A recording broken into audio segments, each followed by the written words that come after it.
اعوذ باللہ من الشیطان الرجیم بسم اللہ الرحمن الرحیم لتبلغن البتہ تحقیق تم ضرور بالضرور آزمائے جاؤ گے فی اموالکم اپنے مالوں کے ذریعے وانفسکم اور اپنی جانوں میں ولتسمعن اور البتہ ضرور و ضرور تم سنو گے من الذین ان لوگوں سے اوت الکتاب جن کو کتاب دی گئی یعنی اہل کتاب یہود و نصارہ من قبلکم تم سے پہلے ومن الذین اشرکوا اور ان لوگوں سے بھی جنہوں نے شرک کیا مشرکین سے کیا سنو گے اذن کثیرہ بہت سی تکلیف دہ باتیں وَإِن تَصْبِرُوا اور اگر تم صبر کرو گے وَتَتَّقُوا اور تقوی کی راہ پر قائم رہو گے تو فَإِنَّ ذَلِكَ مِنْ عَزْمِ الْأُمُورِ پس بے شک یہ مقصودی کاموں میں سے ہے، یہ امور کے پختگی میں سے ہے۔ سپارہ نمبر 4 سورہ آل عمران آیت نمبر 186 آپ کے سامنے پڑھی ہے، آپ نے ترجمہ سماعت فرمایا۔ سب سے پہلے ربط آیات ہے کہ ان آیتوں کا پچھلی آیتوں کے ساتھ ربط کیا ہے، تعلق کیا ہے۔ گزشتہ درس میں پیغمبر خدا صلی اللہ علیہ وسلم اور آپ کے ماننے والوں کو اہل کتاب یہود و نصارہ کی جو ایذا رسانیاں تھیں، تکلیفیں تھیں، ان کے خلاف اللہ تعالیٰ نے تسلی دی۔ کیا میرے نبی اگر یہ لوگ آپ کی تکذیب کرتے ہیں، آپ کو جھٹلاتے ہیں، آپ کو نبی نہیں مانتے اور آپ کی باتوں پر نہیں آتے تو آپ ان سے دل برداشتہ نہ ہوں، اپنے دل کو نہ توڑیں۔ کیونکہ یہ لوگ تو ہمیشہ سے اللہ کے نبیوں کی تکذیب کرتے رہے ہیں، حالانکہ وہ پیغمبر جو ان کے پاس آئے تھے آپ سے پہلے، وہ اللہ کی طرف سے واضح نشانیاں بھی لے کے آئے، کتابیں لے کے آئے، نصیحت آموز باتیں لے کے آئے، صحیفے لے کے آئے، معجزات لے کے آئے، ان کے پاس سب کچھ لے کے آئے، لیکن انہوں نے اپنے پیغمبروں کو جھٹلایا۔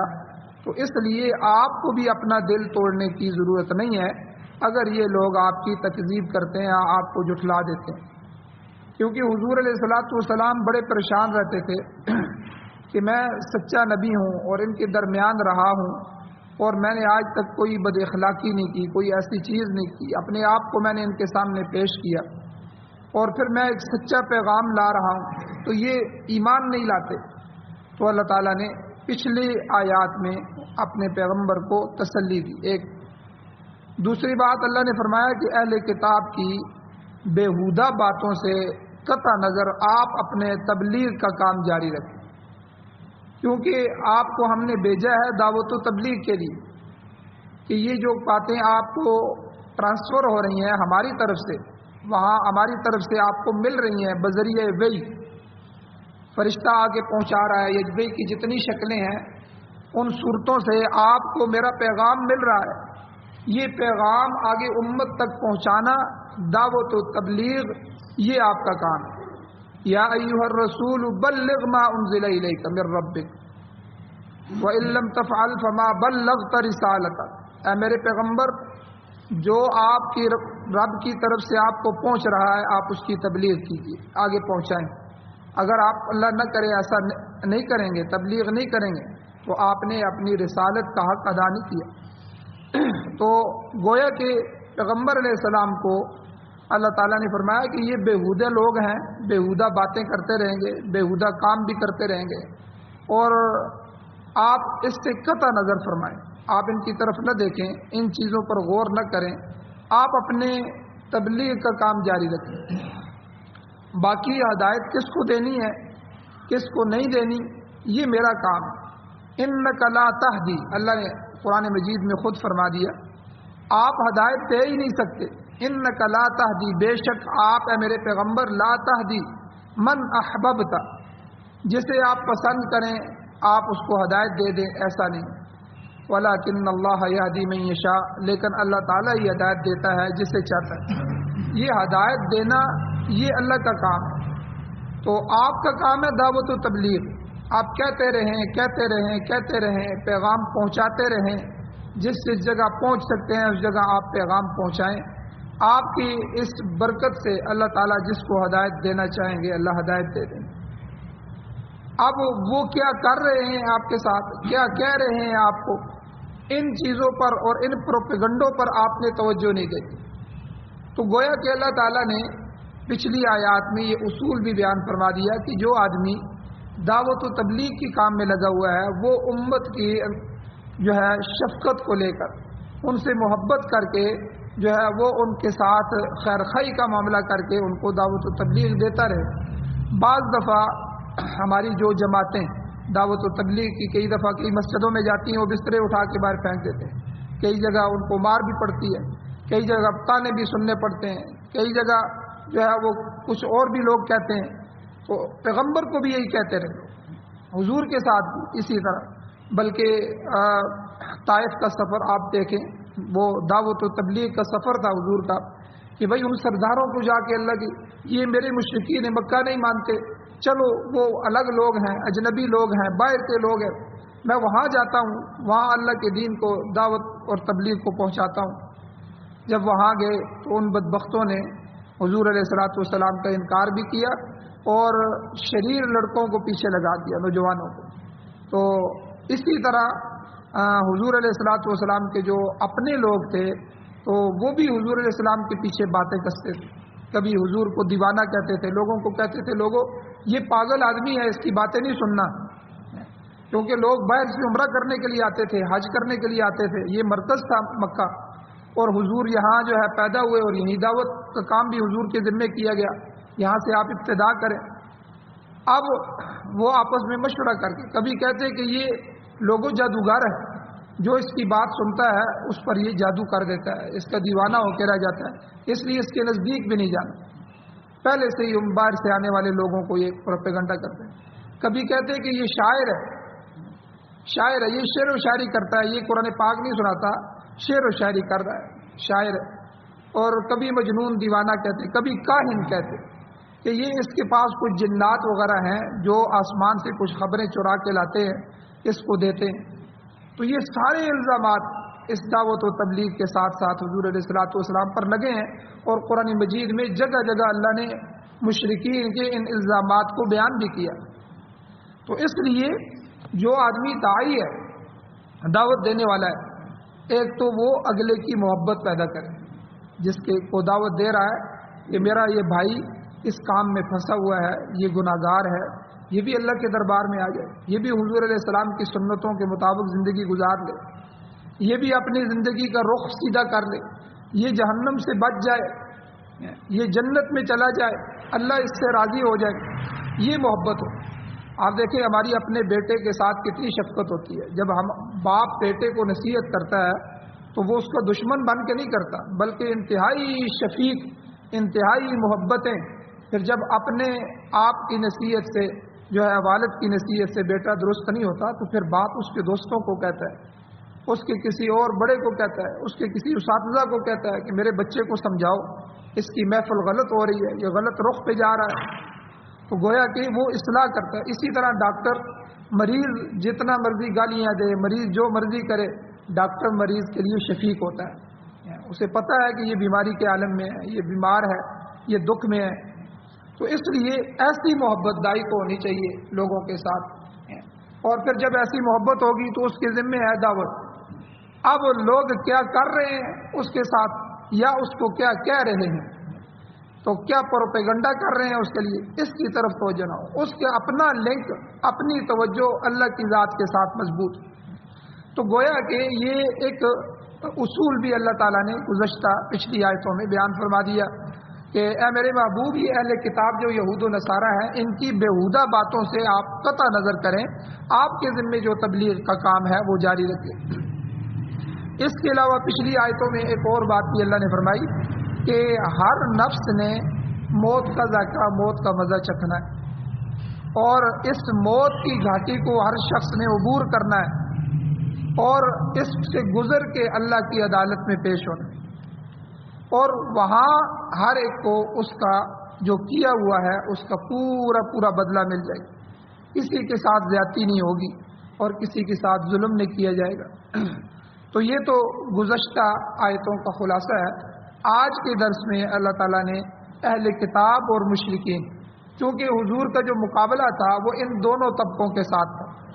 جب مکہ میں رہ رہے تھے تو مشرکین مکہ تھے، مشرک تھے جو حضور کی قدم قدم پر مخالفت کر رہے تھے، حضور کے راستے میں کانٹے بچھا رہے تھے، حضور نماز پڑھتے تو اوپر اوجری آ کے ڈال رہے تھے، کبھی کوئی بدبخت آتا تو گلے بند ڈال کے حضور کو جو ہے وہ گلا گھونٹ رہا ہے، کبھی کوئی گالیاں دے رہا ہے، کبھی کوئی الزام لگا رہا ہے۔ تو یہ مشرکین مکہ تھے، اور اپنوں کی زیادتی اس سے دکھ زیادہ ہوتا ہے، کیونکہ یہ سارے حضور کے اپنے تھے، اپنے علاقے کے تھے، قریش تھے اور قریبی تھے، تو اس سے حضور کو تکلیف بھی زیادہ ہوتی تھی، دکھ بھی زیادہ ہوتا تھا۔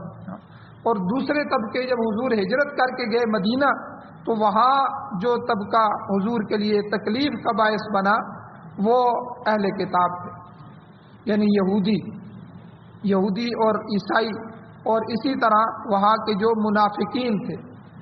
تو یہ چند طبقے تھے جن سے حضور علیہ الصلوۃ والسلام کو تکلیف پہنچتی تھی۔ تو اس لیے آج کے درس میں اللہ تعالیٰ نے اہل کتاب اور مشرکین کی اس قسم کی جو اذیت رسا باتیں ہیں، تکلیف دینے والی، دکھ دینے والی باتیں ہیں، ان کا تذکرہ کر کے حضور علیہ الصلوۃ والسلام کو اور آپ علیہ السلام کے صحابہ کو تسلی دی کہ آپ اپنا کام جاری رکھیں۔ اللہ تعالیٰ ارشاد فرماتے ہیں لَتُبْلَوُنَّ، تم ضرور اے اہل ایمان تم ضرور بالضرور آزمائے جاؤ گے۔ یہاں پر لام جو ہے لَتُبْلَوُنَّ میں لام یہ تاکید کا ہے، اور آخر میں جو نون مشدد ہے جسے نون ثقیلہ بھی کہتے ہیں یہ بھی تاکید کا ہے، یعنی یہ دو چیزیں اللہ نے اس جملے میں تاکیداً لائی، یعنی دونوں حرف تاکید کے آتے ہیں۔ معنی کیا ہو گیا اس تاکید کی وجہ سے؟ یعنی تمہاری آزمائش لازماً ہوگی، ضرور بالضرور تمہیں آزمایا جائے گا، اس میں شک و شبہ کی کوئی گنجائش نہیں ہے۔ اور آزمائش کس چیز میں ہوگی؟ فی اموالکم وانفسکم، تمہارے مالوں میں بھی آزمائش ہوگی اور تمہاری جانوں میں بھی آزمائش ہوگی، یعنی دیندار لوگوں کو مالی اور جانی ہر دو لحاظ سے آزمائش میں مبتلا کیا جائے گا۔ اور یہ آزمائش اللہ کیوں کرتے ہیں؟ تاکہ پتہ چل جائے کہ دین کے معاملے میں پرخلوص کون ہے اور کمزور ایمان والا کون ہے۔ حضور علیہ الصلوۃ والسلام کا ارشاد گرامی ہے، حدیث میں آتا ہے، حضور نے فرمایا یبتلی الرجل علی قدر دینہ، انسان اپنے دین کے مرتبے اور مقدار کے مطابق آزمایا جاتا ہے۔ کوئی شخص جس قدر دین میں آگے ہوگا، بڑا ہوگا، مقتدا ہوگا، مضبوط ہوگا، بسا اوقات اس کی آزمائش بھی اسی قدر سخت ہوتی ہے۔ یاد رکھیں کہ انسانیت میں جتنے بھی طبقے ہیں، سب سے اہم اور سب سے بڑا طبقہ انسانیت میں وہ انبیاء کا ہے، جو اللہ کے قریب ہیں، جو معصوم ہیں، اور جن پر اللہ تعالیٰ نے اپنی وحی نازل فرمائی ہے، جس کو اللہ تعالیٰ نے جس طبقے کو اپنی ذات کے لیے منتخب فرمایا۔ تو انبیاء سب سے قیمتی، پھر اس کے بعد ان کے متبعین ہیں اور ان کے صحابہ ہیں، حضور علیہ السلام کے صحابہ ہیں، اور پھر اس کے بعد تابعین، تبع تابعین، اولیاء اللہ اور امت کا آج کا طبقہ۔ ہم دور سے ہیں اس لیے ہمیں کم آزمایا جا رہا ہے، ورنہ سب سے زیادہ انبیاء پر آزمائش آئی ہے، ان کو ہجرتیں کروائی گئیں، بعض انبیاء وہ شہید کروائے گئے۔ تو حضور علیہ الصلوۃ والسلام نے فرمایا کہ جتنی تکلیف سارے انبیاء کو دی گئی اتنی تکلیف مجھے سب سے زیادہ تکلیف دی گئی اس دین کے لیے۔